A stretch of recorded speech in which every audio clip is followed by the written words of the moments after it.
Okay, so this was the chapter that I don't remember what happened. I think I wasn't feeling well or something. But there's a lot to it, but we'll see what we can see what we can get through tonight. Okay. Okay, so it starts with a little review of the nervous system. So again, we know this nervous system, at least the central nervous system, the main nervous system, is made up of your brain, which is obviously the computer, and then the wires that bring the signals to different parts of the body, right? And also bring information back from other parts of the body. In other words, you have sensory nerves all throughout your body that's bringing information back to your brain. And remember, you have the 5 senses, right? You have sight, smell, taste, hearing, your ears, and then touch. So those are all bringing information back to the brain, okay? And then besides those senses, you know, we've talked about a lot of different sensors throughout your body, like sensors that detect the amount of oxygen and carbon dioxide, sensors that detect the extent of pressure on the blood vessels, right? Those were called baroreceptors. So if there's not a lot of pressure on the blood vessels, the body knows the blood pressure is lower. The chemoreceptors are the ones that look at different chemicals like carbon dioxide and oxygen to tell the body what to do. So that's your central nervous system, okay? And then your peripheral nervous system, which obviously ties into your central nervous system, is made up of a bunch of different nerves. The main ones, the vertebral nerves, are the nerves that come out at every level of your spinal cord. So remember, you have 33 sections of spinal column, bones, right? 33 vertebrae. And then at not every single level, I'd have to go back and look how many, there's nerves that come out sideways. I'll show you that in a second. Your cranial nerves are a second set of nerves that come directly from your brain, okay, and go to parts of your body without going through your spinal cord, which is something we explained before, which is like when somebody has a spinal cord injury, right? We had the neurogenic shock. We said in the spinal cord injury, the reason they go into shock is the blood vessels relax. And we said that's because going through your spinal cord and your vertebral nerves are the information to make your blood vessels constrict. So when they have a spinal cord injury, that information, because there's a break in these wires, that information can't get to the blood vessels to tell them to constrict. So then they get information to relax. And that's because it comes from your 10th cranial nerve, your vagus nerve, which tells everything to relax. So there's no information telling it to constrict, it'll relax. And that's why we have vasodilation. And then the motor and sensory nerves that we just described. In other words, let's say you touch something hot, the sensory nerve in your finger sends an information up to your brain, okay, saying, you know, something's burning my skin, and the brain sends a signal down a motor nerve to tell you to contract the muscles in your arm and pull your hand away, right? So that's kind of how those two work. On the test, they're going to ask you what makes up the central nervous system, the brain or spinal cord, or they'll ask it the other way. They'll say the brain makes up what nervous system, and they'll have central nervous system, peripheral nervous system, cranial nervous system, and you have to know that the brain makes up is part of the central nervous system, or the spinal cord is part of what nervous system. It makes up the central nervous system. Okay, so that's kind of how that works. So your peripheral nervous system has 2 divisions to it. This one we don't concern ourselves too much. The somatic, that's the sensory, right, and the motor nerves. So that, I mean, it's important, but we don't really concern ourselves too much on an EMT level, except maybe when we think somebody has a fracture or a spinal cord injury, when we check for pulse motor sensation, right? One of the things you saw in your skill sheets when you were doing spinal and when you're doing fracture management is you had to check for pulse motor sensation. So that's where you're kind of looking at the somatic nervous system. This again, they don't go really over it by name, but your autonomic nervous system, remember, autonomic means automatic. So it's running all the time, whether you're sleeping or not, okay? And it has those 2 divisions. The sympathetic we always talk about, that's the one that secretes adrenaline from your kidneys, right? Your kidneys have adrenal glands on top that make a chemical called adrenaline, and also another chemical, well, it's really epinephrine, but it's the same, interchangeably used the same. And it also makes another chemical called norepinephrine. When you're scared, okay, or you have an emergency going on, it secretes it into your bloodstream, and a lot of things happen, right? Your blood vessels constrict to keep your blood pressure up, your heart beats harder to get more blood floating around, you breathe deeper and faster, right? A lot of things, important things happen. And that's called your fight, or flight. In other words, you're going to fight or flee or run. Flight means like run away. So when you have an emergency, you're either going to try to fight it or flee from it. So that's your sympathetic. And then we said one of the issues when people take beta blockers, right? That those beta blockers block that effect of that adrenaline or that epinephrine, okay, because those are beta drugs. Remember, whenever they say alpha, beta, or receptors, all they're talking about is that every part of the body, every cell of the body has a wall around it. And for something to get inside of it, it needs to have a key open it up, so to speak. So we know that hemoglobin brings in oxygen and insulin brings in sugar. So for certain drugs to do something, they have to find a receptor, the keyhole on the cell, and go in and turn it. So to make your heart race, a beta drug like adrenaline has to go into its receptor, and that's how it gets into the cell to make it start working harder. If somebody's taking a beta blocker, we said those are medicines that the doctors prescribe to keep people's blood pressure down, lower. A beta blocker would get into that keyhole of the lock and block it and not let the drug get in, right? And we said the big problem we have is that if somebody's having an allergic reaction and we want to give them epinephrine, which is a beta drug, if they're on a beta blocker, it's not going to work very well, right? And we just have to give them that second dose of epinephrine. Or if somebody's in shock and they're on a medication to make their blood pressure stay low, right, like a beta blocker, then it's going to have the body's going to have a hard time, trying to raise the blood pressure. Or if we were looking for tachycardia as a sign of maybe compensation in shock, right, that somebody may get tachycardic trying to keep their blood pressure up, we would not see that same tachycardia if they're on a beta blocker. Somebody asked a question, says, if someone wants something else, please vote in. I'm not the only one here. That's fine. I think this is good to go over because we're going to do a pretty in-depth review, okay? And then the parasympathetic, right? So the sympathetic is from adrenaline from your adrenal glands. Parasympathetic is those cranial nerves we were talking about in this slide over here, right? So the 10th one, there's 12 of them. The 10th one is called your vagus nerve. And we've spoken about vasovagal when somebody sees blood or gets bad news and they faint. So when the parasympathetic stimulated, that 10th cranial nerve secretes a chemical, again, you don't know the name of it, but it's called acetylcholine. And that causes your blood vessels to dilate and your heart rate to slow down. So if you slow the pumping and you dilate the blood vessels, the heart can't pump as much blood, the blood vessels are open more, the blood pressure drops. And basically people faint when that happens.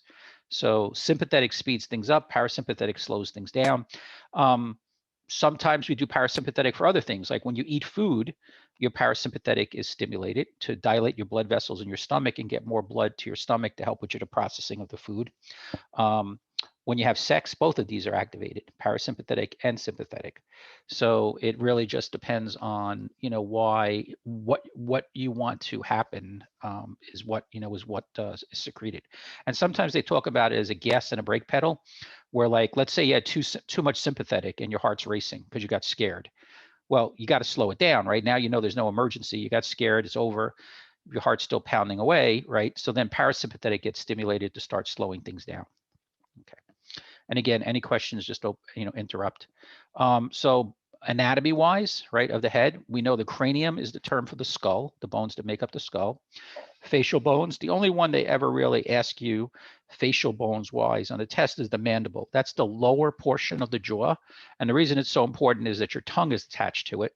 So if there's any problems, with the mandible, with a fracture or anything like that, it's hard for the person to keep the tongue, up out of their airway. Okay, your maxilla is your upper bones of your jaw up here, like above your lip.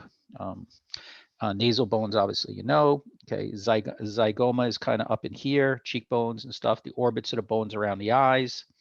So I mean, they're not going to go through all of those. Your spinal cord, we said, is the important nerve that basically leaves your skull, connects to your brain, but leaves your skull through a hole in the base of your skull called the foramen magnum. And then it goes down through your spinal vertebrae, right? They're hollow in the middle, and it travels down,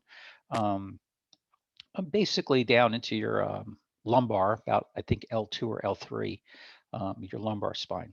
And that your brain and your spinal cord are bathed with a fluid called cerebral spinal fluid, okay? When somebody has a spinal tap, they're actually drawing some of that fluid out and looking for something. Let's say they think they have meningitis. They're looking for signs of the meningitis in the cerebral spinal fluid and stuff like that. When a woman gets an epidural when she's pregnant to kind of relieve the pain, they're going into the space where the fluid is and they're injecting an anesthetic to numb her lower extremities, to numb from like the pelvis down so she doesn't feel the pain as bad. Okay, so this is a cross section of the brain, and this is what we were talking about. This is where the spinal cord comes up into the brainstem. So the base of the brain, called the medulla oblongata, is the brainstem. That's where your vegetative functions, breathing, blood vessel diameter, all the stuff that you don't want to have to worry about, thinking about, are all in here. And then you have all the different parts of the brain. They'll never go into that level in EMT class. Again, your mandible, your lower jaw, right? So it comes up like this. Your maxilla, okay, your orbits. The thinnest portion of your bone is your temporal bone, which is right over here. So in a second, when we talk about epidural hematomas, there's an artery that runs right underneath here called your middle meningeal artery. You don't need to know that for the test, but it's a large artery, runs right underneath here. And when somebody's struck in the side of the head, okay, it tends to cause a laceration of that middle meningeal artery that leads to an epidural bleed because that's arterial in nature. The thickest portion of your bone is your frontal bone. Okay, a suture just means that, when you were a little baby, right, all these bones were not actually hard yet, right? I mean, babies have soft spots to allow the skull to expand as the brain is. So the sutures are kind of where the soft spots were that eventually fuse and make a solid skull. Okay. So again, that's your temporal bone. When sometimes you say, like, I have a headache and you feel over here, that's actually your sphenoid bone, but we call it the temple. I don't know why, but that's not your temporal bone. The parietal bone is the side over here above the temporal bone. Occipital bone is the back of the head. Sometimes on peds, they're going to say, when you lay a kid flat, it's probably like a 5, 6, 7-year-old kid, this part of the skull, until the skull really takes the shape of an adult, on kids, this kind of part of the skull is very what they call pronounced. It kind of sticks out. So when you lay a smaller kid flat on their back, because this kind of sticks out this way a little further, it makes their head flex forward like this. So it can close their airway. So we'll talk about sometimes you have to put some padding underneath their shoulders to raise their shoulders to the same height as this so that their head is in a neutral position. This little piece over here is called the mastoid process. And there's a muscle that comes from here to here that helps you open and close your jaw. When we talk about head injuries, especially a basilar skull fracture, the base of the skull is all this in here, right? So when you have a fracture down here, sometimes you get blood or cerebral spinal fluid leaking from the nose or the ears. Okay, that would be right over here. I'm sorry. But you also sometimes get bruising, okay, back over here, and that's called battle signs. Again, that's just the blood that's coming out from the area of the ear, filling the tissue over here. And also sometimes you get bruising around the eyes. Okay, that's called raccoon's eyes. And that's, again, because the blood that's dripping this way. In other words, you're having a fracture, right? The base of your skull comes up like kind of like this, right up through here. So, and down through here. Quick question: is raccoon eyes an early symptom or a late symptom? No, very good. So let me ask you. You answer your own question in 1 second. Is a bruise an early sign or a late sign? Do you get a bruise as soon as you get banged? Late sign. Yep. Well, it depends. No, you may get some. Late sign. Yeah, you may get some redness, but you're not going to get a bruise. Takes a while. That's old blood. A bruise is always old blood. Remember, the medical term for a bruise on the test is ecchymosis. ECCHYMOSIS. I'll show you when we go over some test questions. So yes, a bruise around the eyes, which is called periorbital. So the orbits are the bones around the eye. You see orbit right here. So peri means around. So a periorbital ecchymosis is a black and blue around the eyes. On EMT level, we call it raccoon's eyes because raccoons have a ring around their eyes. It's just a black eye. It's really what it looks like. And this is before the ear. What's that? Why is the symptom for the eyes coming out before it comes out of the ear? It doesn't. It doesn't. It really depends on where the fracture is. If the fracture is down in here, it's going to come out the ears. If the fracture is up in here, it's going to come out the nose. So, and that would involve the eyes. So it really depends where the fracture is and how the patient's laying, where you're going to see it, right? So you could only have stuff coming out the nose if the fracture is very anterior, okay, then you're only going to have stuff coming out of nose. If the fracture is more posterior, right, going towards the back of the head, then you're going to have it coming out the ears. If it's a huge fracture, then you may have both. I don't know what's more common. I mean, I could try to look it up. I don't know which one's more common. Again, none of these are very common. I mean, you know, I've seen a couple in my life, but, you know, they're not very common. Okay, so you have 33 cervical vertebrae, okay, and they're in 5 sections. So your cervix or your neck, not your cervix, I'm sorry, your cervical spine, which is your neck, has 7. Your thoracic, which is your upper chest, has 12. Your lower back, your lumbar, has 5, and then below that, right, your sacral and your coccyx. These are fused bones.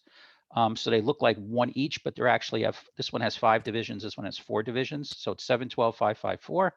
And the spinous process they're talking about is a little protrusion on the back that, like, if you were to feel down somebody's back, you'd actually be feeling that little spinous process. That's these little pieces that you see over here. Okay. So when I was talking about the sacrum, right? So it's really 5 pieces, but they're fused together and they make one. The coccyx is really 4 little pieces, but it's fused together and it makes one. So they still talk about it as, you know, a 5 and 4, but if you look at it, it really looks like one. Obviously, your thickest ones are your lower back because your whole body's resting on it. Okay, thinner ones are up towards the neck. Okay, and trying to think if there's anything else. And again, what's happening is the spinal cord is running through this gap right through, right? And it comes down to about L1 or L2, I think. I'll look up the exact one. Well, actually, you see it.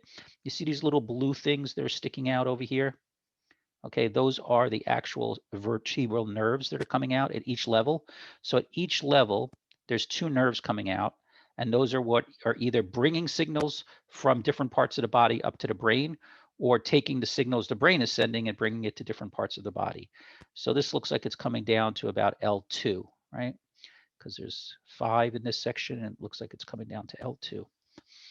The other blue you see here, yes, the other night, the rib cage, right? So this is looking at the posterior, the back of the ribs, but in the front, okay, there's certain ribs that are attached to the sternum by cartilage, and there's certain that attach directly bone to the sternum. So the blue is just showing you the lower ones that attach by cartilage. Doesn't mean a pleasant thing to us or anything like that. And then the 2 lower ribs on each side are what they call floating ribs, which means that they don't actually attach to the front. They only attach to the spine. Okay. Okay. So different types of injuries to the brain. So here you have somebody with a scalp laceration, but it's actually gone so deep, okay, that it's caused a skull fracture. No way to 100% be certain. You'll see people with deep lacerations on their head, and then you think there's like a fracture, and then you find out by X-ray it's just a soft tissue injury to the skin. So there's no way to know. So we always treat it as if it is, which basically means, you know, for our standpoint, we're just putting a dressing over it if there's no bleeding, okay, and taking them to the hospital. There's nothing more we could do, you know, as far as managing a skull fracture. But, you know, I wouldn't, you know, somebody says, oh, it's just a cut on my head, I'm fine. You can't really know that, okay? Okay, so again, the scalp is the skin, right? That's the outermost. You have your hair, and then underneath it, you have your scalp, okay? And, you know, your scalp itself is very rich in blood because it's basically a way of controlling the temperature, right? I mean, out above your head is the outside. And if it's very cold, you have to have some way of stopping that coldness from kind of numbing you. So that's all that blood that's bringing warm, you know, warm blood there kind of acts as a temperature barrier, and so to speak. And again, your scalp is made up of a lot of different things, obviously hair follicles, sweat glands, you know, and everything, oil glands to keep everything moist and stuff like that. But we don't really worry about that on an EMT level. Okay. Well, your scalp is not protected by your skull. I don't know why I have that there, but your brain is protected by your skull. Okay. And again, some scalp injuries are superficial. It's only involving tissue, you know, skin and stuff like that. Some can actually get down to the level of causing a skull fracture. Okay, so now scalps, because they're very vasculature, right, has that rich supply of blood, when they're cut, they do bleed a lot, okay? But it's very easy bleeding for the most part to control, okay? You just press on it, and it's obviously with a bone right behind it, it's gonna stop pretty quickly. It's just a matter of trying to see where the bleeding is coming from to be able to stop it. Sometimes you actually just tell the patient to close their eyes and you pour some sterile water over them, wash the blood away, and then where you see it starting from again, you'll know where the bleeding is occurring from there. You'll know where to hold direct pressure. So in smaller patients, okay, who have less blood, right, scalp injury can be very serious. Drunk patients who fall and hit their heads and nobody sees them, they could lose a lot of blood too. So scalp injuries can cause a significant amount of bleeding and stuff like that. But most of the time, somebody who's conscious is not going to just sit there and let their head bleed, so they're going to stop it. But if they're drunk, they're unconscious or something like that, they can lose a lot of blood. Okay, again, we control the bleeding with direct pressure. Okay, so these are called avulsions. Okay, so when the skin is actually flapped back, but it's still attached on one part. If it was completely off, it would be an amputation. But if it's actually still attached on one part, it's called an avulsion. So again, here you have an avulsion where the actual skull is showing. I'd be honest with you, this is an autopsy. Judging from what I'm looking at, and what they do in an autopsy is they actually they have a special way they cut it. They cut it from under the chin and pull it back over, and then they take a Dremel saw and they cut the skull off, and then they could see the brain. This guy obviously had some kind of trauma that was the cause of his death, because he got a massive blood clot, okay, inside of here, which wouldn't happen just because they were slicing him open to do a autopsy, because he'd be dead already. There'd be no blood circulating. So his cause of death obviously was some kind of head trauma and stuff. And he had long hair, I could see here. If I don't know, I assume it looks like a guy, but it might have been a woman. Here's a more typical avulsion. We don't see avulsions as much anymore. Before the seatbelt laws were in effect, and people used to drive in cars without seatbelts and get into an accident, be bouncing around inside the car, you saw a lot of skin avulsions and scalp avulsions and stuff, but you don't really see them that often anymore. But again, all you really do is flop it back into place and put pressure on it. So again, different types, a little minor scalp laceration versus a major scalp laceration. Here you actually see, looks like bone. So this one I'd be much more concerned. If you look carefully, you see some blood in the ear.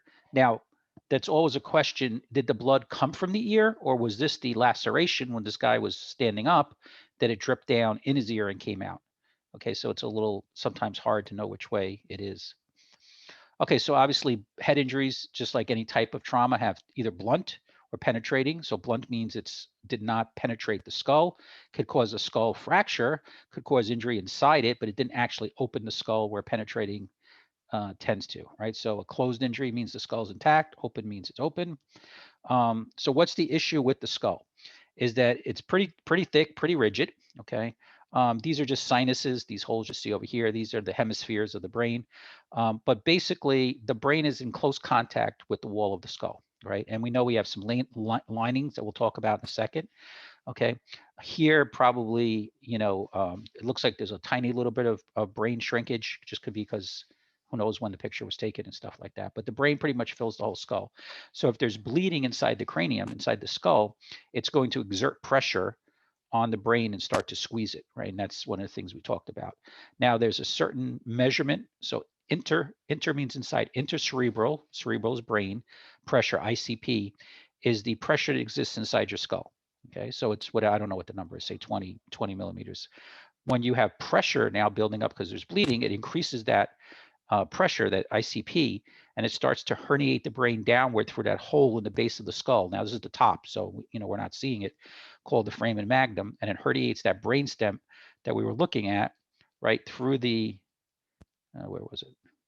It herniates this down through the foramen magnum, the hole at the base of the skull, right? And that's what brain herniation is. And obviously, if it's herniating and it's shoving it through, and it's destroying it, right? So that's the process. That's what's happening there.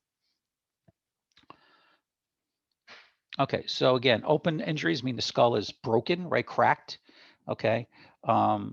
Less risk of pressure building up because there's a hole, more risk of infection or actual serious trauma, right? If you had enough force to crack the skull open, that means it's a serious amount of force hitting the brain and stuff like that, okay? We have a lot of different types of injuries that we could have to the brain.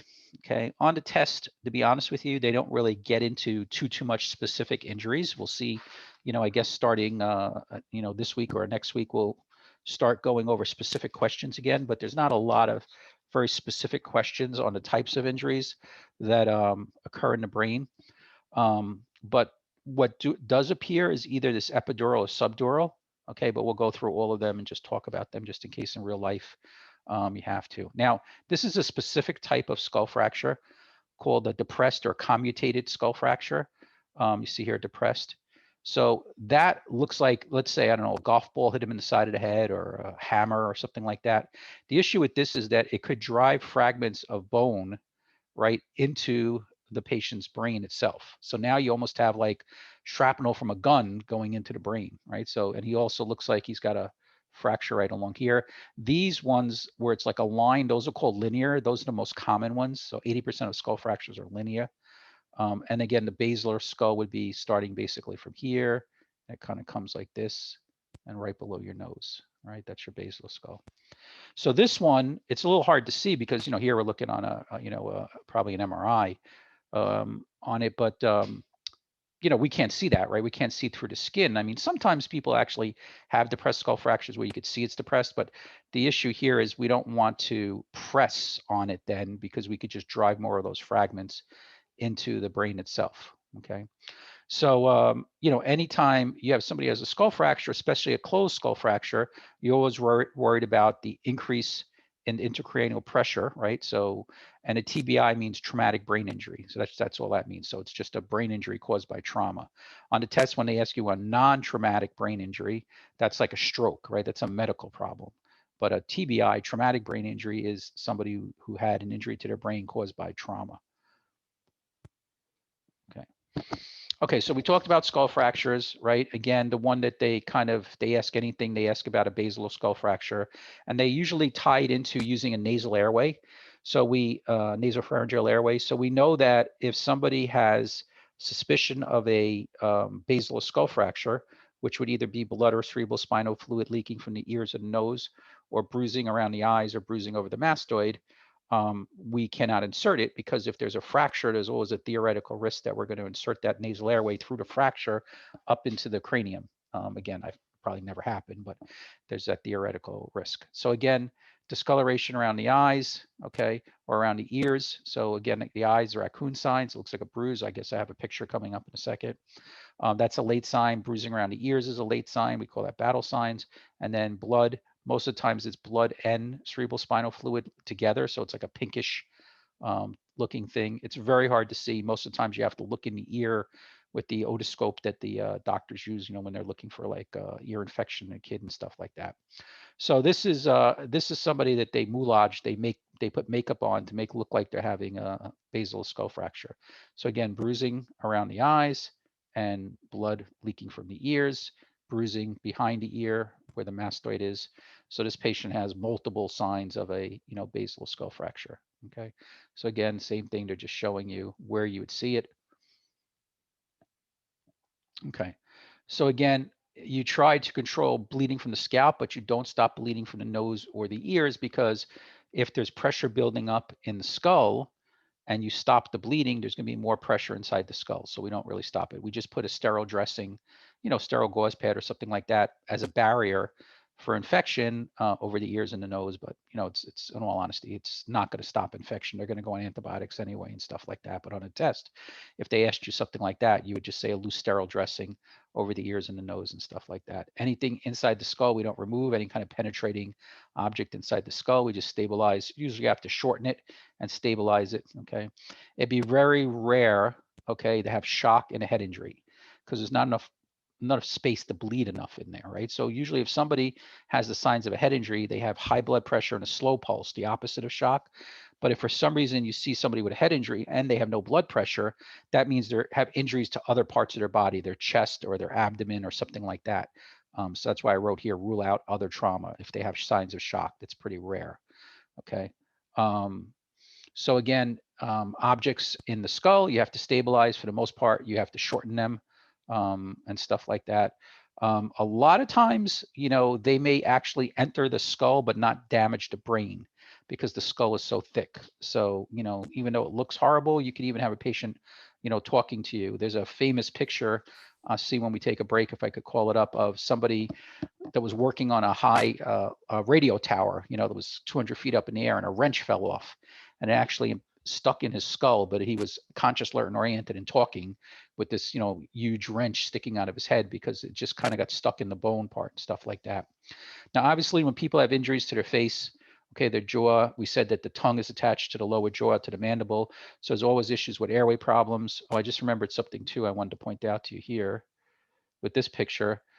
This guy, I just noticed it as I was talking to you. This guy has an oral airway stuck in his mouth. You see, that's the outer part of the oral airway that's actually stuck in his mouth. So I just kind of noticed that before. Question. Mm-hmm. You said that if you have an impaled object, you do not take it out, obviously, but you make it short to be able to transfer. When you cut the object, obviously you're gonna penetrate the wound somehow. I mean, No, either you're cutting or you're. So it's hard. So usually, so again, something, I don't know how long this thing is, to be honest with you. It's just a question of, one, can you get him in the ambulance, right? That's the first question. In other words, can you actually get the patient in the ambulance? So, I mean, if this thing was, a foot high, you can get him in the ambulance. It's not a problem. If it was 3 or 4 feet high, you may not be able to actually fit him in the ambulance. That's one question. The second question is, during transport, right, is it just going to move around and vibrate as you're bouncing? So this may have to be a nice, even though this is obviously a serious call, this may have to be a slow transport with somebody holding it. Now, how do you cut it? That's another question. So most of the times we cut things, we use a battery operated reciprocating saw, but that causes a lot of vibration. So, I mean, if you know anything about a reciprocating saw, there's settings where you can kind of reduce the depth that it's cutting. So by reducing the depth, you're not making it vibrate enough. This may actually have to be 2 people holding it and using a hacksaw, the piece of metal. It just depends on the situation, how you might have to. And if you don't need to shorten it, then it may be just easier to have, somebody just hold it all the ride to the hospital until the person who's driving, just to go nice and easy. So it's hit or miss. I mean, I've only had one time where we had something stuck in someone that we had to shorten it. And, it was a piece of wood, so it was pretty easy to cut with a reciprocating saw. We shortened it and were able to move the guy out of the vehicle. I'm sorry for asking. What is the reciprocate? Can you tell that saw more in down to earth language? You've seen it. You've probably. Is this a circular saw, like a typical No, saw? no. It's called maybe a sawzall. Oops.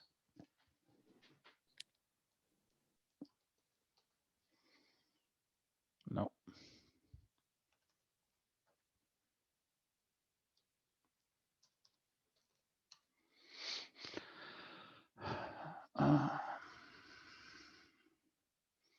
So, I mean, can you see? Did the screen change, or are you still looking at the slides? No, we can see. Oh, we see it. Okay. So that's a larger one. Then they have the smaller ones. So all it is a blade that goes back and forth, and you could change. Well, one, you could change the speed of it, but 2, you change the blades for wood versus metal. But you could also change how the blade goes this way, like up and down. So like on wood, it would cut up and down with more force to go through the wood quicker. But on metal, usually you have it just going back and forth this way without going up and down. So if you didn't want a lot of vibrations, you would just change the setting so it's going this way.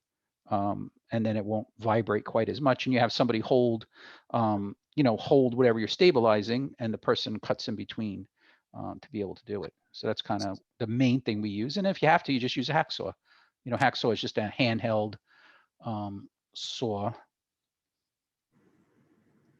that has a metal blade on it. So. Mm-hmm. So, is a grinder recommended? I mean, no. Grinders throw off too much sparks and all that kind of stuff. You can't use a grinder. But yeah, this if you had to go slow by hand, this would be an easy way. And usually what they'll do is they'll put one blade with the teeth facing forward, and then they actually put a second blade right there next to it with the blades going the other way, so that you cut on both strokes, going this way and going that way. And I mean, again, it's not that often. I mean, we don't carry this. Usually would depend on the fire department to do it. I mean, when we first started, we had all these tools, but we never used them. So we kind of went back to just using the fire department to do it and stuff like that. Okay, is the PowerPoint back up? Yes. Okay. So again, obviously one of the concerns anytime you have an unconscious patient, but obviously you have an unconscious patient with injuries to their face, their jaw, their airway is drainage and stuff like that. So, it may not be possible to put them on their side when they have a head injury and stuff like that, but you may have to have suction available. And, every situation is different. Again, on the test, they're going to say that you would not use a nasal airway in these patients. And a lot of times when somebody has a head trauma, one of the reflexes that happens when your brain is injured is that your jaw clenches shut. So their teeth are on each other. So it's hard to get anything open. So I would never try to pry their mouth open or force anything in them, because one thing that absolutely causes an increase in the intracerebral pressure in the brain is gagging. So like, when you're throwing up and you're gagging, sometimes you feel like your head is pounding. So if somebody already has too much pressure in their skull and you try to force something in their mouth and make them gag, they'll spike their pressure and then finish, killing their brain. So you don't ever force them. So these are tough patients. Like a lot of times we'll actually sedate them to be able to get their mouth open and stuff like that. Okay, so when we're talking about injuries, so direct injuries mean the brain itself is traumatized by something, a piece of bone, a bullet, the brain itself is traumatized by something. Indirect means that there was impact onto the skull. Nothing actually hit the brain except the pressure. So in other words, you smack somebody in the head with the bat, but you don't break the skull. But the pressure, the force of the bat hitting the skull, that energy then goes through the bone and onto the skull. And that's like, sometimes you'll hear stories of kids not wearing their helmet, right? And they fall off a bicycle. And they do not have a skull fracture, but yet they're unconscious. And they find out they have a bad brain injury. So that's the situation when their head hit the pavement. Okay, the pressure of that, the energy was transmitted through the skull onto the brain. So that's one of the big issues. What happens when obviously it was a movement of knockouts? What happens to the brain at that point? Is it going into unconscious from going down to the floor, or is it from the original? So the first unconsciousness, right, is the shock to the head. Like you drop your phone and it turns off and turns back on, right? Like that kind of thing. You just you shock the brain, it kind of shuts off and turns back on.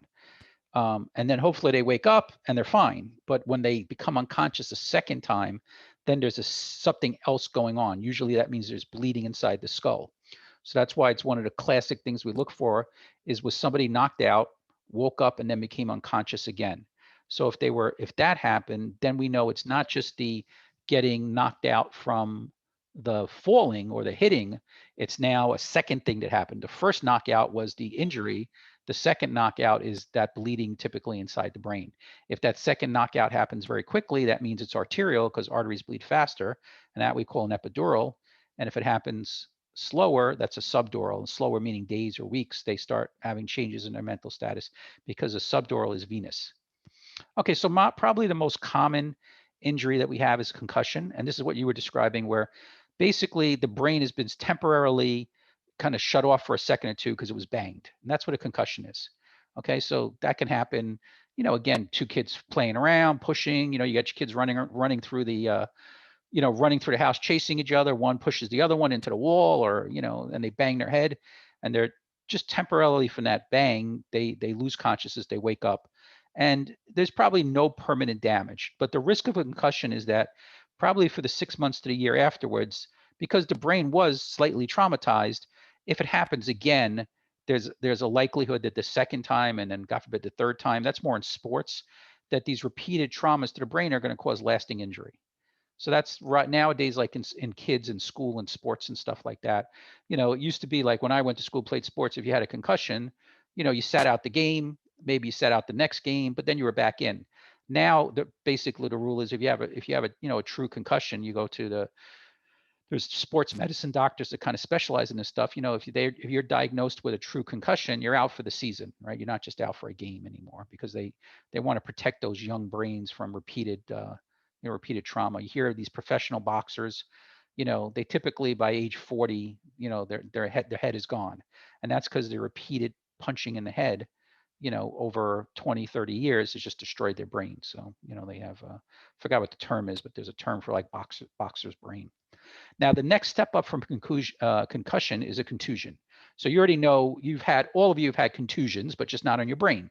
A contusion is where the blood vessels are ruptured under your skin and there's some swelling, right, that's caused by it, and you get a bump, right? So like you saw a kid who falls and he's got a bump on his head. That's a contusion. That's just a collection of blood that leaked out of the capillaries, possibly a vein, definitely, probably not an artery because then it would be huge. So when you have a contusion on the brain, okay, it's a little more serious because there's actually bleeding occurring. On a concussion, there's no actual bleeding. It's just that the brain got shook and hurt. But a contusion is definitely more serious. The only way you could tell the difference is in a CAT scan, right? A concussion will show no real injury. A contusion will show bleeding. I believe an MRI will show signs of concussion if it's large enough, but not a CAT scan. And a contusion, you'll see on a CAT scan because there'll be bleeding. Now, Coup, Contrecoup, I don't think they're going to ask this on an EMT test, but this basically says that when somebody's hit in the front of their head, just for argument's sake, the hit in the head, center of the head, the energy goes through the skull, hits the front of the brain. That injury we call Coup.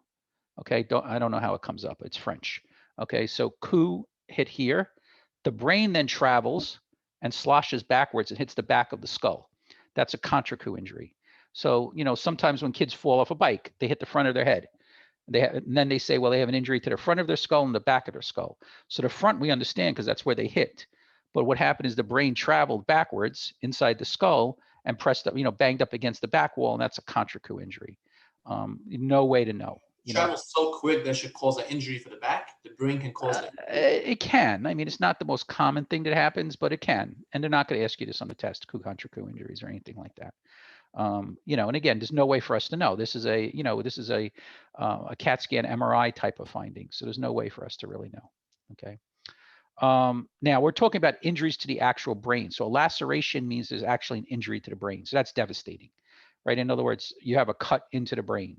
So that would be a devastating injury. That would be like a bullet, a knife, skull fragments from a depressed skull injury. So those are devastating injuries, right? I mean, those are usually non-recoverable injuries and stuff like that. A hematoma means there's bleeding, okay, kind of like what's happening on a contusion, okay, but a contusion is that there's actual, it's actually the brain itself that's contused. Here, okay, well, it's kind of the same thing, but this is more severe bleeding. So where it happens depends on what level. So we're going to talk about these levels in a second. Okay, so let's go on to that. So again, we talked about the concussion, temporary loss of consciousness from banging your head. Okay, some people don't lose consciousness. They're just dazed and confused. Usually when somebody bangs their head, you can assume if it's enough force that you were called to it, there's probably a concussion going on, right? I mean, somebody bangs their head and they say, ow, I don't know, like the other day I banged my head on the hatch of my truck.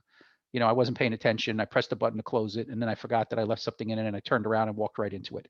So, I mean, I definitely did it with some force, but I mean, I banged my head. That was it. It hurt, and I called myself stupid, and that was the end of it. But, if you wind up getting summoned as EMS, most of the times it's a little more serious. And I mean, any decent size energy where people are stopped and kind of sitting there saying, whoa, like, I really rang my bell. That's probably as a mild concussion. Okay. So now the concussion is just basically, again, blunt trauma. It doesn't have to be the front of the head. It could be the side of the head. It could be the back of the head and stuff like that. A contusion means that bleeding occurred from it. Okay. So there is some bleeding occurring from it. So that's a little more serious. Okay. Again, people with concussions have all different types of symptoms. All of these would be much more serious symptoms than somebody just being like, a little confused. But, people who have concussions can lose consciousness. Now, when they say may last hours to days, that's not the loss of consciousness. They're talking about some of the milder symptoms and stuff like that. They can last a while, right? It just depends on the level of the injury and stuff. Things that make it, I would say, more serious, okay, would be the loss of consciousness and the vomiting, right? It's normal to have a headache. It's normal maybe to be a little confused and stuff like that.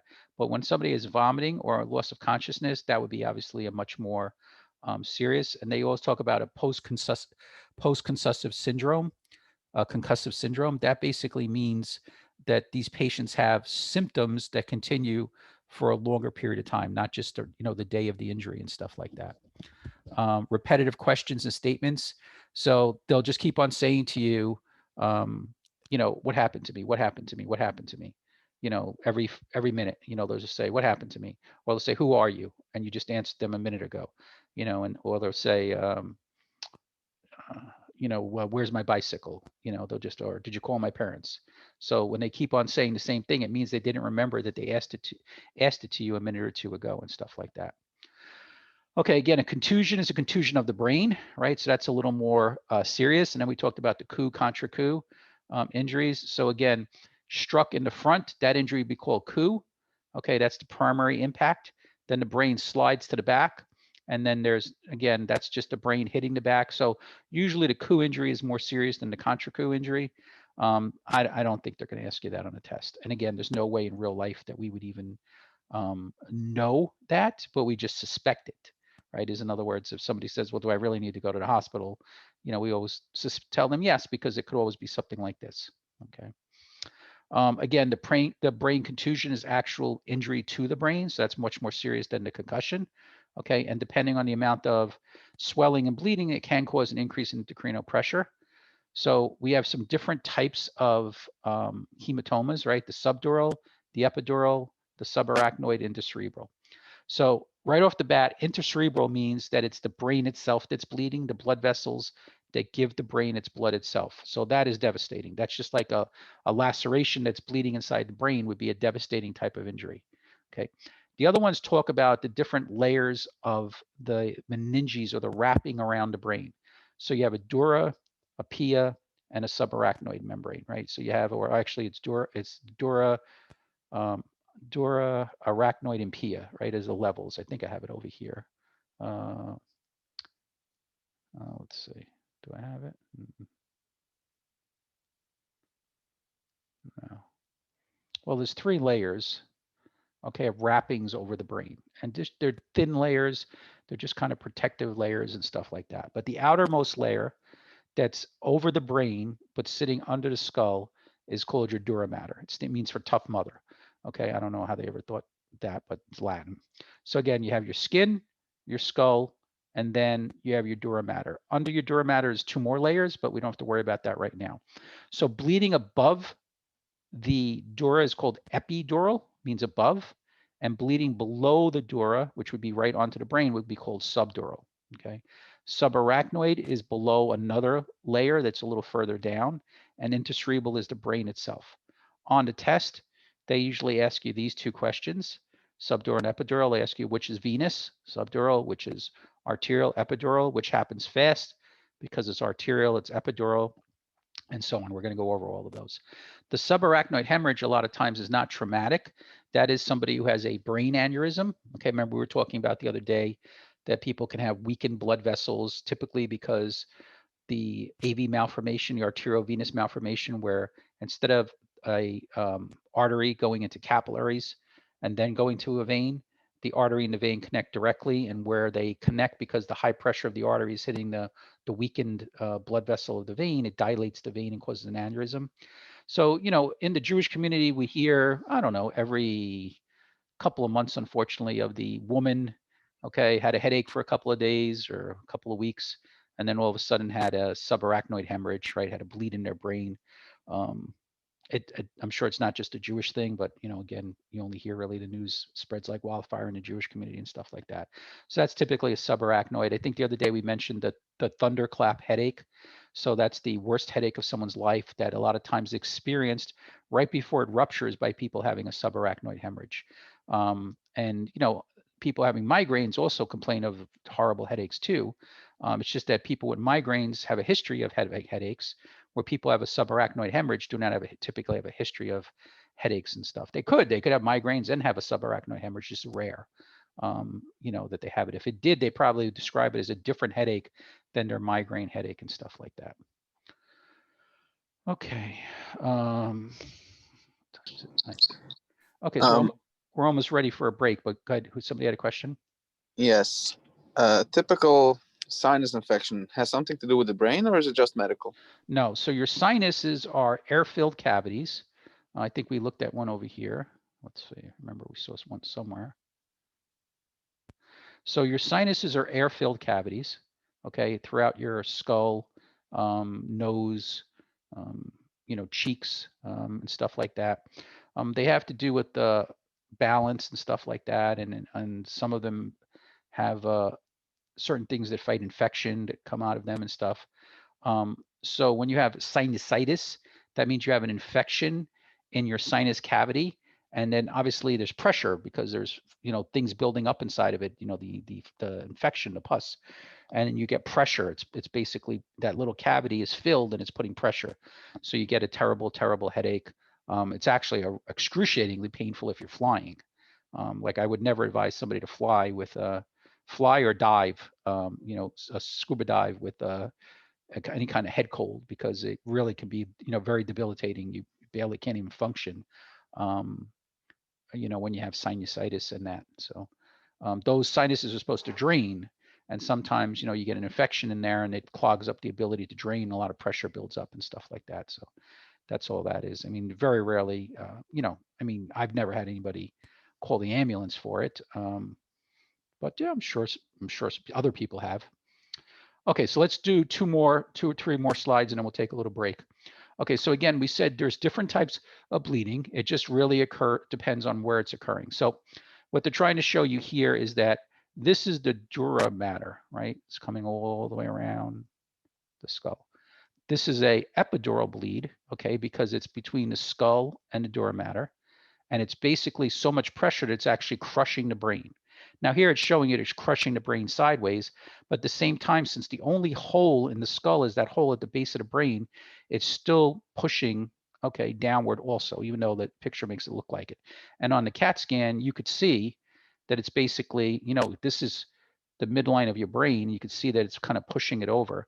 So when all this great pressure, like what's the danger of it? So when there's all this great pressure, blood is not able to flow well to all parts of the brain because the brain is basically being pushed on. So if the brain is not getting blood, it's dying, right? Because the blood has the oxygen and the nutrients it needs. So that's kind of what it's showing you there. So again, a epidural bleed, okay, is between the skull, epi, above the dura, right? So it's between the dura mater and the skull, right? This blue line should be pressed right up against over here like it is every place else. Okay, but because the bleeding's over here, it's red because it tends to be arterial, okay? A subdural is under, you see the dura mater still pressed up against the skull, so it's between the actual brain, okay, and the dura mater. So again, doesn't really matter. The thing is that epidurals have a very classic presentation that we'll talk about in a second, and the symptoms are very quickly to develop. The subdural takes days to weeks. They're both very serious. They both result in death. This just results in death quicker. This, a lot of times, people don't even know they have it. So before they start showing signs and symptoms, can take a long time for it to develop. If you remember, like Hillary Clinton fell the first time she was running for president. She fell on stage and had to be carried off. And they said, oh, she fell because she was exhausted, dehydrated, from campaigning. Anyway, she disappeared for like 2 weeks. So from the fall, she actually had a slowly developing subdural. Most of the time subdural, because they're venous, the treatment is really just watchful waiting, which means that hopefully it'll put pressure and clot itself off. And, the blood will get reabsorbed and it'll be fine. Arterial, usually, depending on how quickly it's bleeding, will not tamponade or close itself off. So that usually requires some type of surgical intervention to be able to deal with it. But a lot of famous people. President Reagan had a subdural from falling off a horse one time when he was in office. So there's a lot of famous people, and non-famous people. Can it be subdural but arterial? Nope. No, because the arteries run above the arteries that, again, it could be arterial inside the brain, okay, but if you're talking about these types of hematomas, the subdural is always going to be venous, the epidural is always going to be arterial. You could have, there's not very large arteries through the brain, so they supply the brain, but they're not through the brain. There's mostly capillaries and smaller arteries going through the brain. So this type of bleeding, epidural would always be arterial and subdural would always be venous. Okay. Okay, so again, the epidural, all we need to know is that it tends to be very quick acting. Okay, if they ask you bleeding that occurs on top of the dura mater and below the skull, that would be an epidural, because on top means above and below the skull. So it's between the skull and the dura mater. Okay, and both of them cause an increase in intracranial pressure because there's both pressure, either one of them cause pressure on the brain. Okay, so epidurals usually are arterial, right? Involve typically the middle meningeal artery. They're not going to ask you that. That's why they're showing it on the side of the head over here, because that's where the bleeding usually occurs. Okay, and it pretty much occurs almost immediately. The signs and symptoms, definitely within the first hour, can technically be as long as 24 hours, but typically within the first hour. And it has a very classic presentation. It has that the patient's knocked out, and the first knockout is from the blow to the head. Then they regain consciousness, typically within the first minute or two, like anybody who gets knocked out. But then they subsequently become unconscious a second time and stay unconscious. So the first blow, the first knockout is the blow to the head. The second unconsciousness is the bleeding, putting pressure on the skull. So how fast the second unconsciousness occurs depends on how fast the bleeding occurs, right? So, I mean, if it's a large artery bleeding very, very quickly, it's going to be much quicker than if it's a small bleed. So that's all it really depends and stuff like that. It technically would be internal bleeding because it's inside the body, somebody asked. So yes, it technically would be called internal bleeding. Usually internal bleeding, we talk about the chest and the abdomen, but yes, you wouldn't be wrong to call it internal bleeding and stuff like that. Okay, so again, subdural is under the dura mater, pressing up against the brain. Just got to look at the blue line, right? The blue line is the dura meninges, right? So it's below it and pressing on the brain. That would be a subdural, typically venous. If it's above the blue line, pressing out onto the skull. Now, obviously, if it's pressing on the skull, it's going to back press onto the brain. That's an epidural. Okay, and intracerebral means it's an actual injury to the brain tissue itself. Okay, subdurals, right down here, venous, slow to develop. Epidurals, arterial, fast to develop. Okay. Again, epidurals usually associated blows to the side of the head. Okay. Actually, if you look at this one, there's so much pressure. Look at the skull. It's actually pushing out on the skull itself, right? I mean, that's a serious amount of pressure. Okay. Again, usually the middle meningeal artery. They're not gonna again ask you that term and stuff like that. An epidural has those classic symptoms. They're knocked out from the blow to the head. They wake up. That's called the lucid interval. When you're lucid, it means you're awake. Okay, and then they become unconscious again. The second unconscious is by the bleeding. Okay, and it's very quickly to develop. When somebody has a lot of pressure, that pupil on that side of the head that's injured, okay, typically becomes what they call blown, and that means it's fixed and dilated. Fixed and dilated means that when you shine a light on it, it doesn't constrict. It's just big. Dilation is big, right? It's just big and doesn't constrict when you shine light, because a pupil should always constrict when you shine light on it. Okay, and there's a lot of other symptoms. Obviously, if they were awake, they're going to definitely have a headache. Okay, they may develop seizures when the pressure on the brain, because there's not enough blood getting to the brain.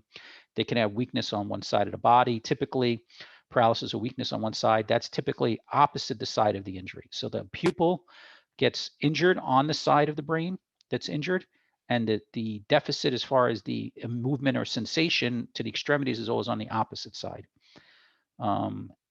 Again, subdurals are typically venous, right? We said that's going to be underneath the dura mater, okay, pressing on the brain itself. So the dura mater is still intact, right, enclosing the brain.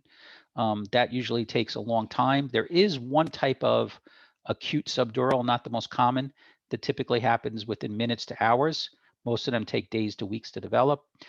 That's why if you ever go to somebody, and the family says to you, they just haven't been themselves, for a while now, you would always want to ask them, was there any history going back really 6 months, a year, of them falling and hitting their head?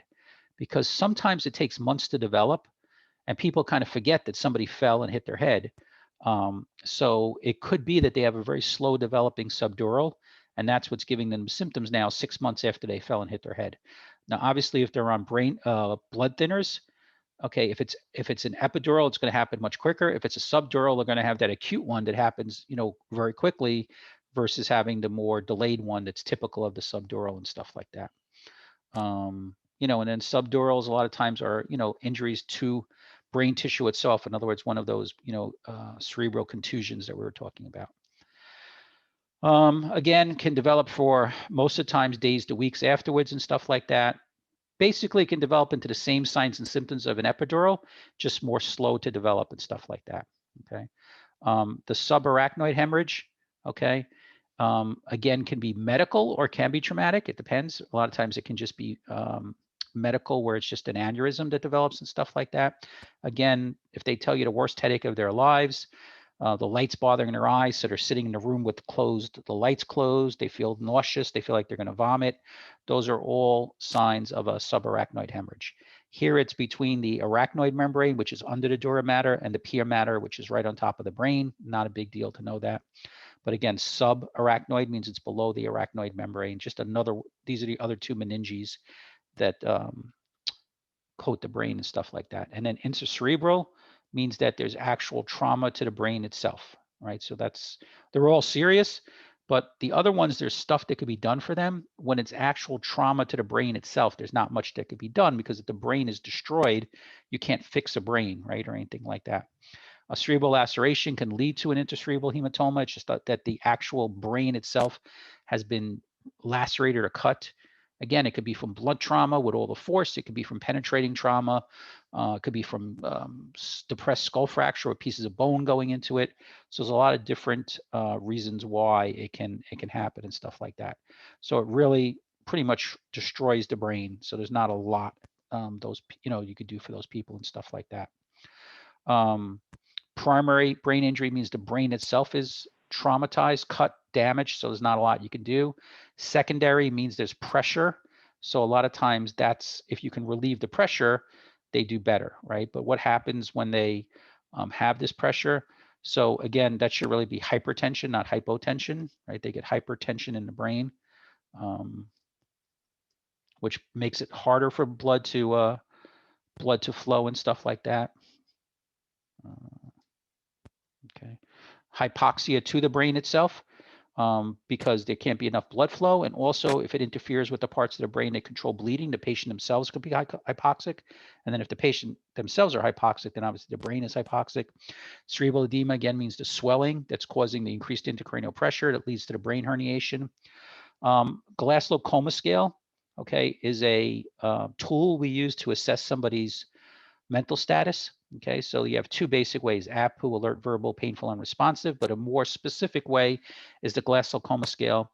So you have eyes, verbal response, and motor response, and you just go down and say, okay, if they were awake, their eyes were open, and they get the highest, which is a 4. If they had no response, I was shining a light in their pupils and nothing happened, okay, I get a 1, and so on. The highest you can get is 15, the lowest you can get is 3. So I would actually know that for the test, because there once was a question said, what's the lowest Glasgow Coma Scale a patient could get? And everybody put 0, but the actual lowest you can get is 3, because the lowest score in each category is 1. So if you're basically dead, you get a 1, 1, and 1. I don't know why they decided that way. Okay, so it's 9:36. Let's take a 10-minute break to 9:46, and then we'll come back and finish talking about this. Okay, so go stretch your legs, get a drink and stuff.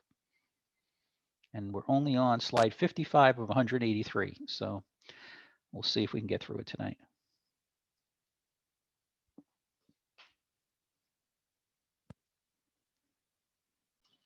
We're talking about what happens when there's bleeding inside the skull, right? So we said the skull is an enclosed cavity, and if there's bleeding inside of it, it's going to start to put pressure on the brain or crush the brain and cause it to herniate or shove through the hole at the base of the skull called the foramen magnum. So the pressure that exists inside the skull is called intracranial pressure, ICP, right? And that's a normal pressure. It always exists inside your skull. And for the most part, it's fine. And then sometimes it increases. So we can increase it by bearing down, like we're trying to go to the bathroom. We can increase it when we're vomiting, when we're gagging and stuff like that. But when there's bleeding inside the skull from the different types of hematomas, then obviously that pressure is caused by the bleeding and stuff like that. Now, how fast it takes the patient to show the signs and symptoms depends on how fast the bleeding is occurring, right? That's what really it depends on. So that's what we're going to talk about now. So when somebody has pressure, excessive pressure building up inside their skull, okay, it causes a reflex called Cushing's reflex or Cushing's triad. Triad means three things that you see, okay? And basically the blood pressure goes up, okay, the pulse slows down and the breathing starts to get weird or abnormal and stuff like that. Cushing's just is the doctor that figured it out the first time. So it's not anything specific, it's just his name.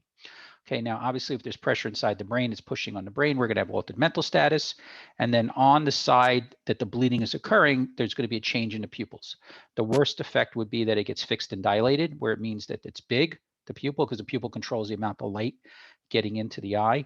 So if it's dilated, okay, that means when we shine a light on it, fixed means it will not constrict, because normally it would constrict. Sluggish is a little better, which means it does what it's supposed to do, but it does it slower than it's supposed to. It's still not perfect, but it's not as serious when it doesn't do it at all. Okay. Now, breathing wise, you can have a lot of abnormal breathing. We don't need to know all of them. Okay, we don't need to know the names of them or anything like that, but you could have chain stoking, central neurogenic hyperventilation, ataxic. I mentioned it just because you will have at some point in your EMS careers, you will have somebody with a serious head injury and they're going to breathe very weird. That's a normal response because the brainstem, right, the medulla, where the spinal cord comes up into the brain, that's where your breathing is controlled. So if it's getting crushed and shoved through the foramen magnum, it's not going to work.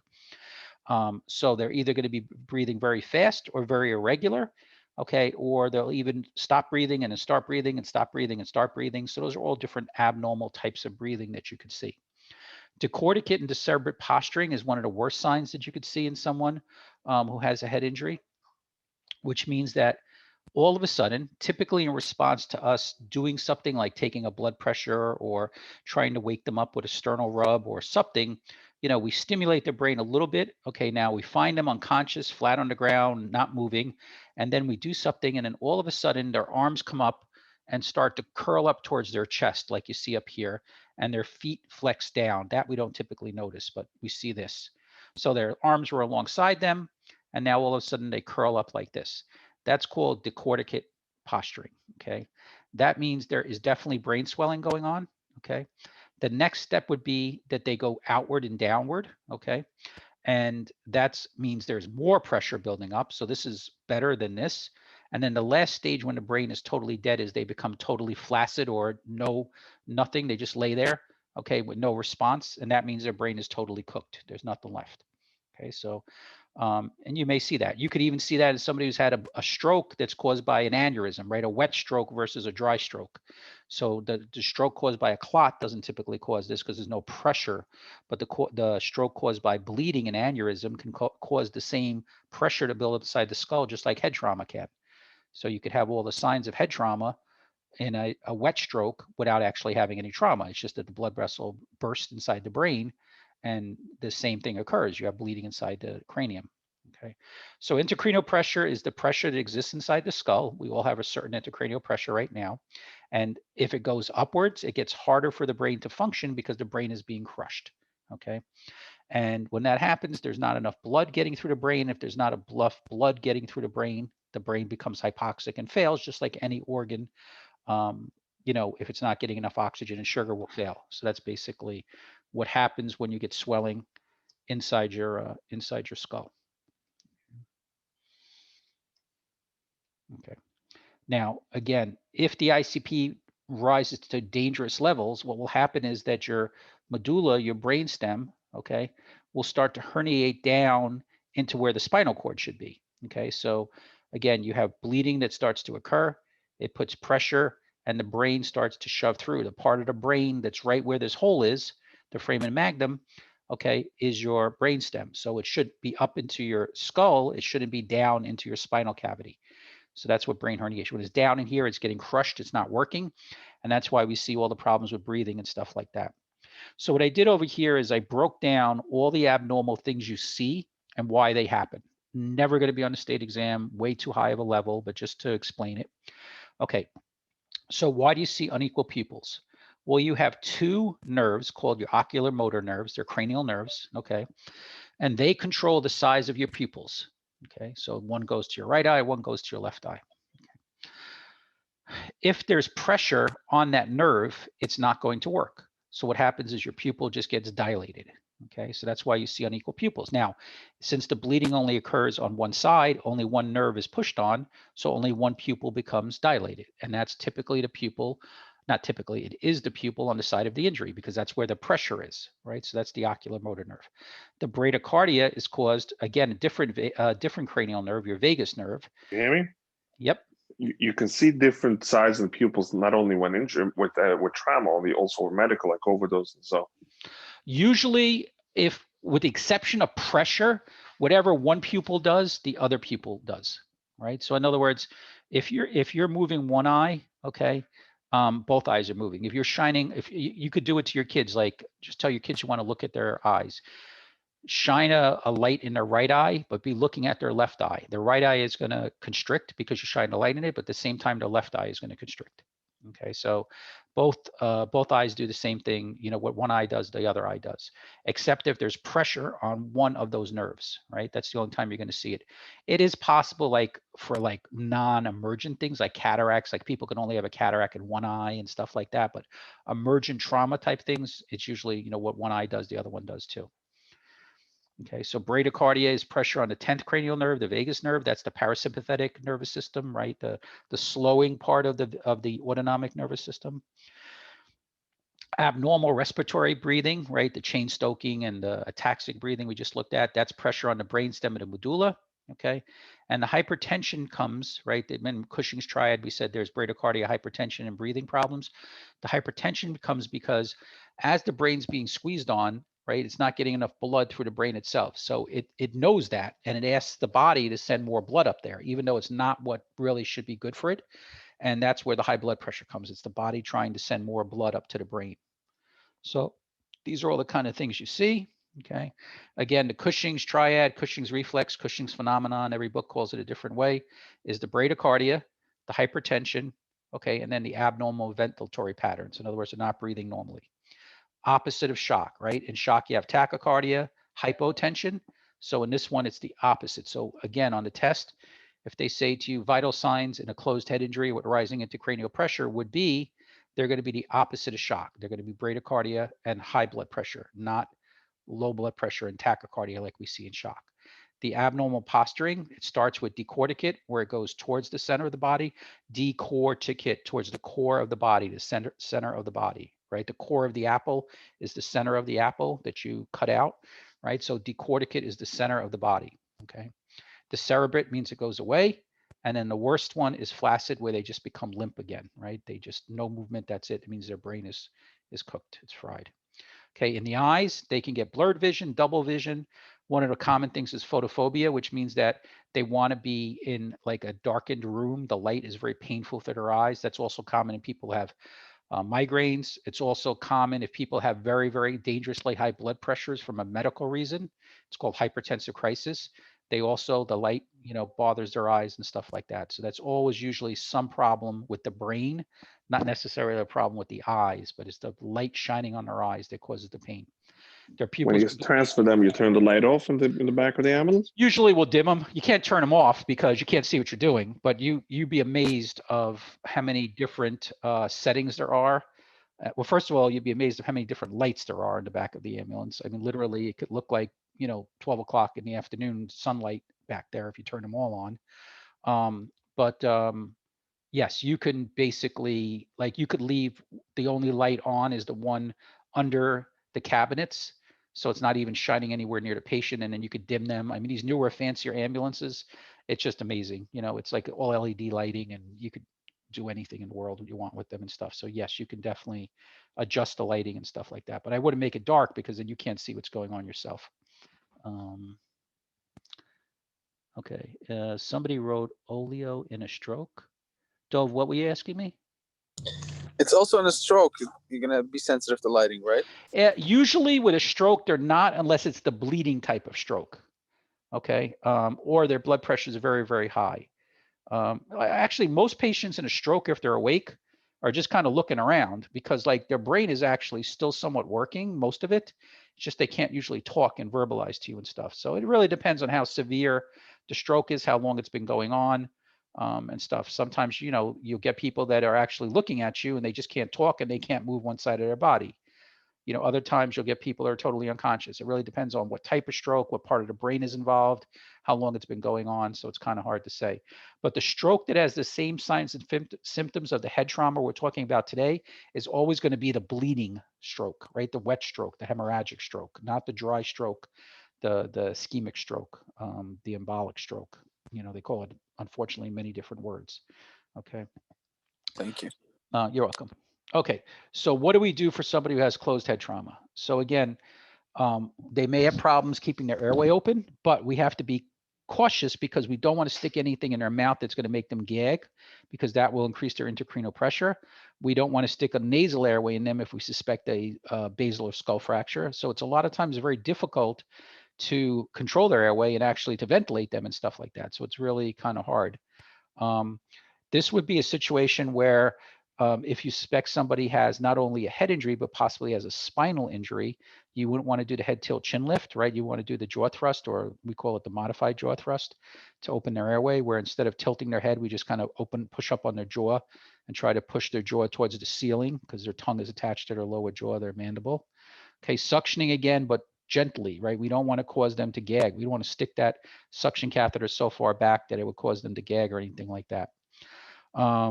So again, if their Glasgow scale typically is over 9, they're usually able to maintain their airway. If it's under 9, usually we have to maintain their airway. Okay. I wrote MPA, OPA with question marks because again, the nasal airway is contraindicated in somebody who has a basilar skull fracture, and the oral airway would be, you have to just be careful that you're not going to make the patient gag. So if they're already clenched, the jaw's already tight, then you're probably not going to be able to do anything with their airway. You're just going to be, it's just going to be rapid transport to the hospital and stuff like that. Okay, again, we want to see them breathing normally, about 10 to 12 breaths per minute. Okay, now there is a, I've never done it, okay. I don't think anybody would ask you to do it, but there is a footnote in the protocol that says somebody, okay, who you suspect has a closed head injury with rising intracranial pressure, okay, that medical control can tell you to hyperventilate the patient. So they would tell you to use the bag valve mask and ventilate them about 20 times per minute in an adult and 25 times per minute in a pediatric patient. And the concept is that when you breathe a little faster for them, they blow off their CO2, okay, and it causes their blood vessels to kind of constrict a little bit, so there's less bleeding up into the brain. It's kind of fallen out of favor. It's never going to be on the test, but just again, I mention it just because it's in the protocol. It's kind of fallen way out of favor because if you constrict the blood vessels in the brain, yes, there'll probably be less bleeding, but there'll also be less oxygen getting to the brain. So it's kind of, you know, pretty much fallen out of favor. So you don't really see that happening all that much, but it is still in the protocol. Okay, again, hypoxia is the largest issue. The hypoxia is caused by the pressure that no blood can get through the brain and stuff like that. We still want to try to maintain that pulse oximetry at about 94%. So it's going to mean at the bare minimum, putting them on a non-rebreather probably, okay? As far as circulation goes, any external bleeding like scalp lacerations and stuff like that, we'd want to stop, okay? Again, if they have that closed head injury with rising intracranial pressure and they have that Cushing's response, they're going to be hypertensive, so their blood pressure is going to be high. So there's not really, you know, anything to do for that on a BLS level. Actually, even on an ALS level, we don't give them medicine to reduce their blood pressure because that's what's kind of getting some blood up to their brain. What they actually do is drill a hole through the skull to relieve the pressure so that the intracranial pressure drops back down to normal, and then that corrects the high blood pressure because then the body doesn't sense a need to have higher blood pressure to pump blood up to the brain. So they drill what's called a burr hole, B-U-R-R, a burr hole through the skull with a regular cordless drill, with a regular drill bit. It just has a collar on it, so you can't go too far in. So they take a measurement of how thick the skull is based on the CAT scan. The CAT scan tells them approximately how thick the skull is. They put the collar, so I don't know, say a quarter inch, show about a quarter inch of the bit showing, and then they just drill a hole. And then through the hole, they screw a device they call a bolt, B-O-L-T, which is not really a bolt like a nut and bolt, but it's basically a kind of looks like a hollow tube that has a pressure gauge in it. And they screw that into the skull. It has threads on it. It screws into the skull. And they set the gauge for whatever pressure they want to vent out. So let's say a normal pressure is 20. Maybe they're going to set it for 21. And if the pressure inside the skull is over 21, it'll start venting the blood and pressure out. And then once it gets to a normal pressure, it'll stop venting. So, and that relieves the swelling or the pressure on the brain and allows things to go back to normal. So the quicker they can do that, the less permanent damage there is. Okay. So again, I wrote at the very bottom there, you know, patients with an isolated closed head injury. And that what that means is that the only injury they have is that injury inside their skull. Cannot get hypotensive from bleeding inside their skull because there's just not enough room. So if you have a patient who's in shock, right, if you see over here, who has a low blood pressure, because normally they have a high blood pressure. If you have a patient who has head trauma and a low blood pressure, it means that there's trauma either in their chest or their belly, or they broke a lot of bones in their pelvis and stuff like that. So it just means there's trauma someplace else. I mean, again, not a big deal because the likelihood of that patient surviving if they have a closed head injury plus massive hemorrhage someplace else in their body is pretty minimal. But just to realize that if you see somebody with signs of shock and the only real injury you notice is a head injury, it means that they have some trauma someplace else. Okay.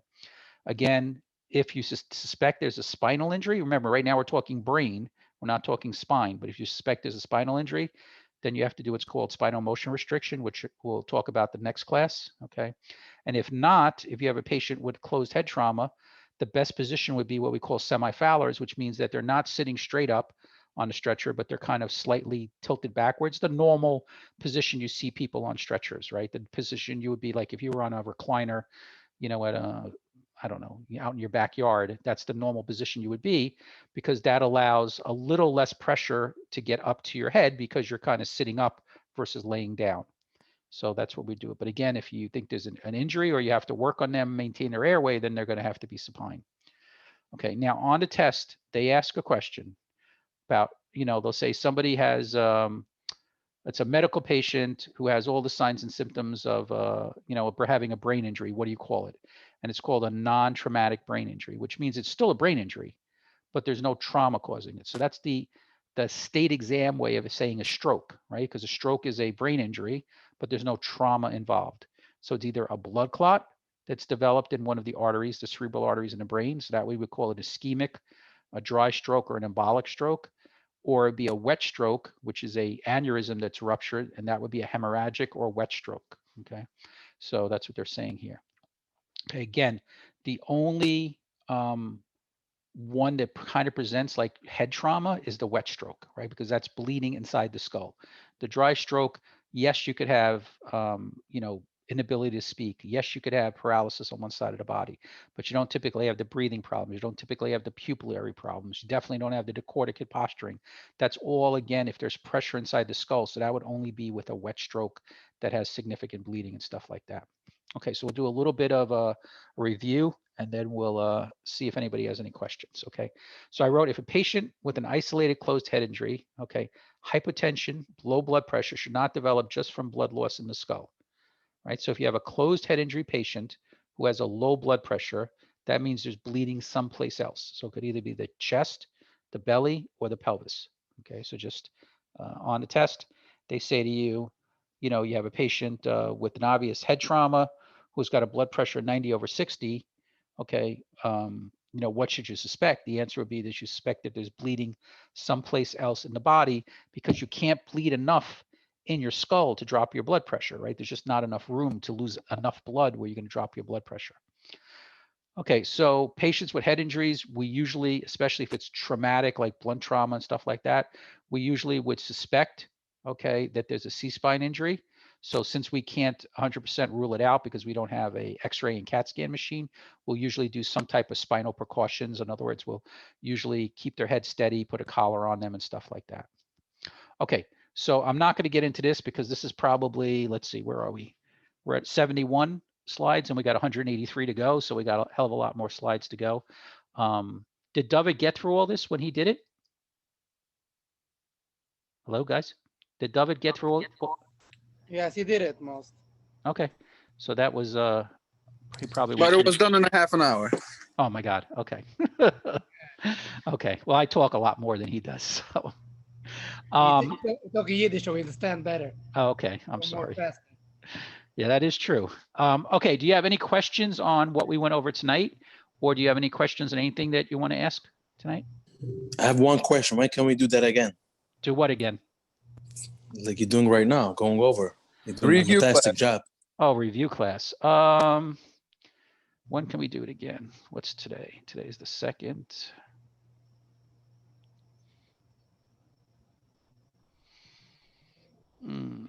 So Monday night I'm teaching in Blooming Grove. Tuesday night we have class. Wednesday night we have class. And Thursday night I'm teaching in Greenwood Lake. So it will be next Saturday night. It's my only free night coming up. So we'll do it on the 9th. We'll have another review session on the 9th. So can we schedule now for next week and middle of the week again? Or then, I mean, if we're not going to schedule it now, you're going to be booked again. No, so I'm teaching every night. Either I'm teaching you guys or I'm teaching other people. So I'm Monday, Tuesday, Wednesday, Thursday next week. I'm teaching every night. So 2 nights are you, and then 2 nights are different ambulance course. So I have no free nights next week, but the next time I'll be free is next month's Shabbos, the 9th. So we'll do another review class then. Okay, and then the week after that, if I'm not exhausted, we might be able to do that Monday also. Yeah, we might be able to do that Monday also. We'll sponsor a supper. It's not supper. It's just I work Sunday nights, and sometimes I'm very tired on Monday nights. So, okay, so everybody, So you're unless you gonna have, have to call in Sunday night sick. Then you take a day off. I soon, but we're very short staffed because of COVID. Yeah. Does anybody have any questions related to the information we went over tonight? I have one question. In the Mhm. brain, does any part of the brain it controls something else? Like a part controls the eyes, a part controls. Yes. So that's what I was saying. In other words, you have those cranial nerves, right? You have, here, let me show you.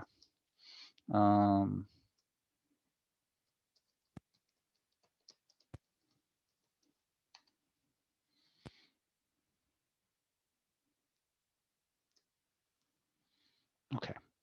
So you have 12 cranial nerves. Well, let's see. I guess we have to do that.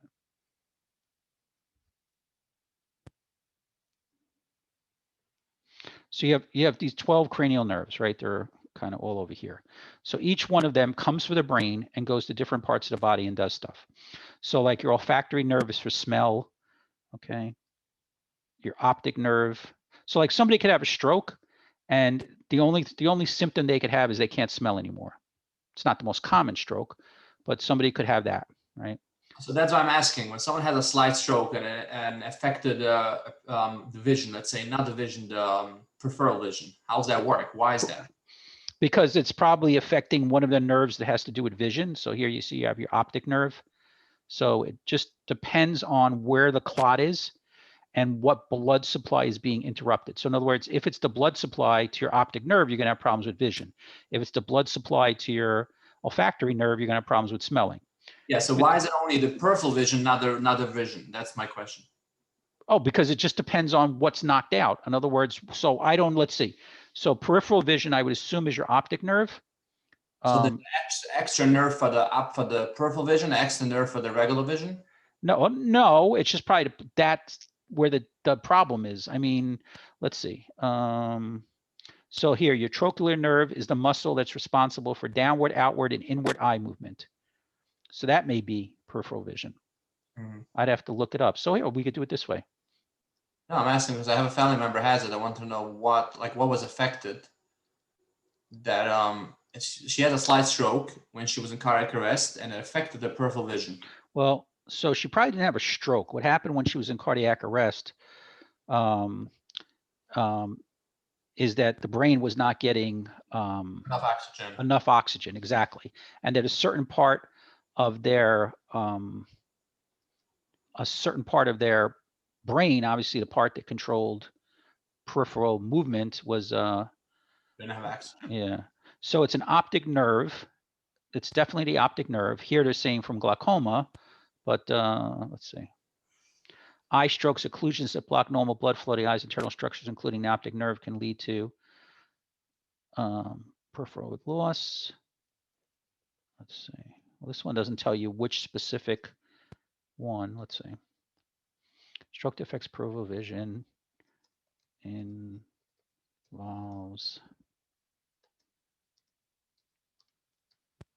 what nerve?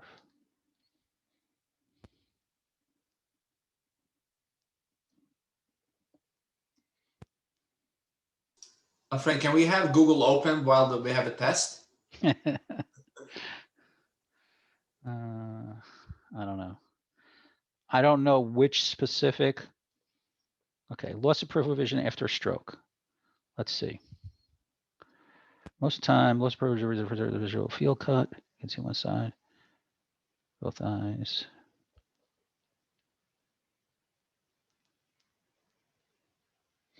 So it's a stroke that involves the occipital lobe of the brain.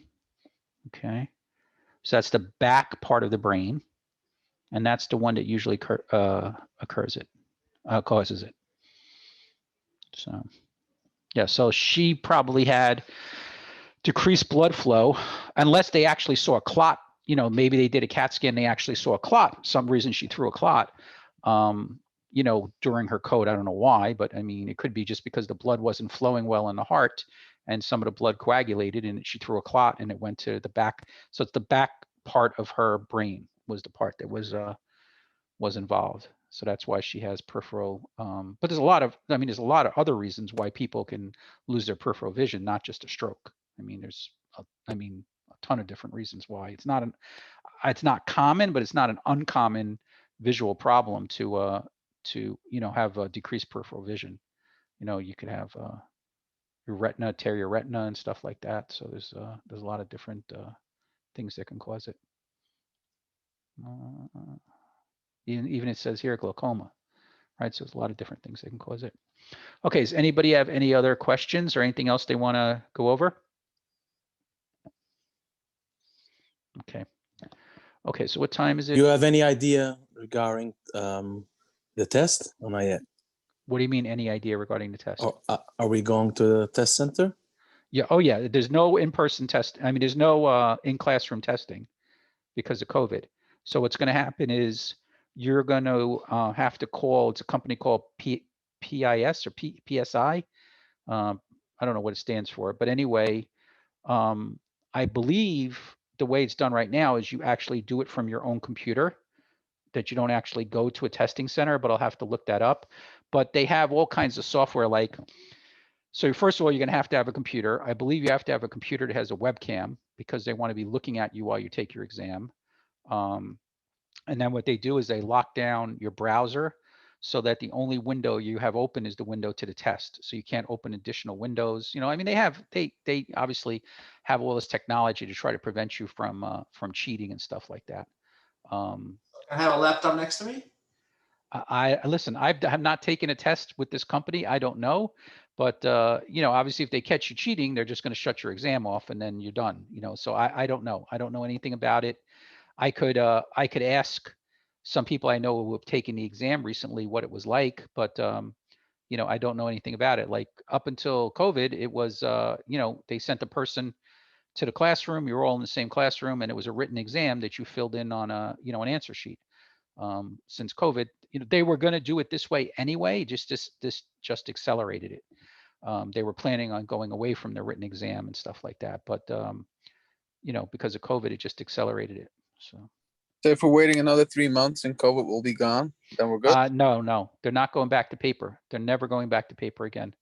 Right now, the only paper exam that's still being done is paramedic, but that's, you know, again, very soon to go totally, you know, online. So they're never So going to go back. we have to do paramedic very fast then.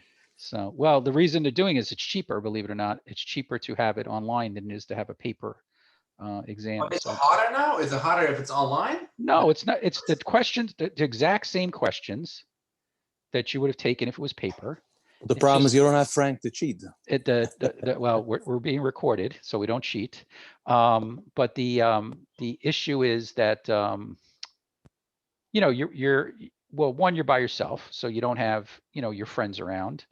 I don't know. Some people, you know, I mean, how many computer-based tests have you take? I mean, some of you reached out to me and said you've never even taken a written test on a piece of paper in your life except for your driver's license, you know.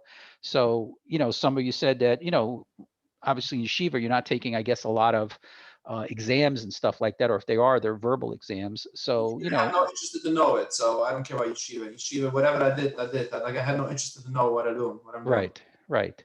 So, you know, it's different, you know, I mean, like I said, you know, that even with the written exam, I had students who were, you know, people that I would let take care of me in a heartbeat. They were phenomenal in class. They were very knowledgeable. They did good work and everything like that.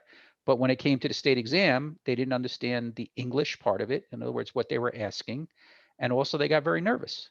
You know, I had one guy who said, I'm going to fail the exam. I said, you're not going to fail the exam. You're doing great in class. He goes, I'm telling you, I have anxiety that day. I'm going to just shut down as soon as I open the piece of test and I'm going to fail it. And he got like a 13. And I was like, well, how could it be? Because what if I ask you a question, you could answer it? He goes, well, I'm going to have to take the test at least 2 or 3 times before I pass it. I said, well, you only get 3 shots, so don't make it more than 3. And, you know, he failed it the first time. We studied a lot for the second one. He still failed the second one. On the third one, he came to my house for Shabbos for like 3 weeks before the 3 Shabbosim before the exam. And we studied a lot and we did a lot and reviewed and reviewed and reviewed. And by then he was calmer and, you know, he took it. He didn't get a great score, but he passed. But he knows his stuff. You know, I mean, in the field, he's a great EMT. It's just that he had test anxiety. So, I mean, there's all, you know, different things. And the problem in the Jewish world is that none of you were ever tested, officially tested for any kind of, you know, learning disabilities where you actually have documentation. So the state doesn't care if you say, I don't take tests well, because you have to have gone for actual testing. And that doesn't exist in the Jewish world, right? I mean, that doesn't really happen. So, you know, you guys have to suffer through it, so to speak. I mean, there's nothing else really to do. So if you take the computer test, are you time limited? I believe yes, because let me just shut the recording off here.